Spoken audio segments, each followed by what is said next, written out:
नमस्कार जय जगन्नाथ कुनमुन ब्लॉग को आपन स्वागत। देखो बर्तन सकाळ 8टा रु 8:30 भितर मु गाधे पाधे रेडी होगी स्वामी टिफिन सहित सकाळ खाଇବା स्वामी कौन घर सब पिला समस्त खाଇବା रेडी करदे। ये देसी अंडा आसला से आमलेट करी बोलिकी बाहर करदेली। आ देखो टिफिन दवापाई ये बंधाकोबी कर मटर आलू देकी बंधाकोबी कर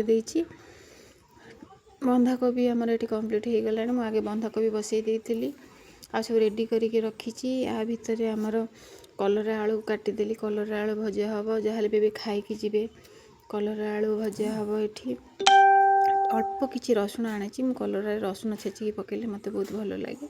घरे भी समस्त खाया भल पाती। आ भितर ये मुझे रुटी कर टिफिन कलरा भजा अलरेडी हो जाइए। आमलेटा जो गोलैकी रखी थी अंडाटा को ये आमलेट करदेली।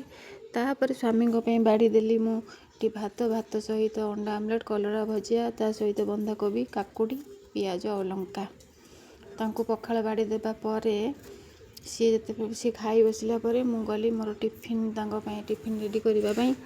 ये टिफिन देखूँ रुटी ये बाड़ी देती सहित तरकारी ये बाड़ी देती। सी माने जहाँ भी दिन थर दी थर सालाड खाया भल पाती। खाद्य पूर्व खाती खाଇବା पूर्व ये देखो रेडी कर तरकारी सहित सालाड दे देती रुटी सहित लंच रे खावाई। जेहेतु घरे मिठा थी मिठा दीटा भी पैक करदेली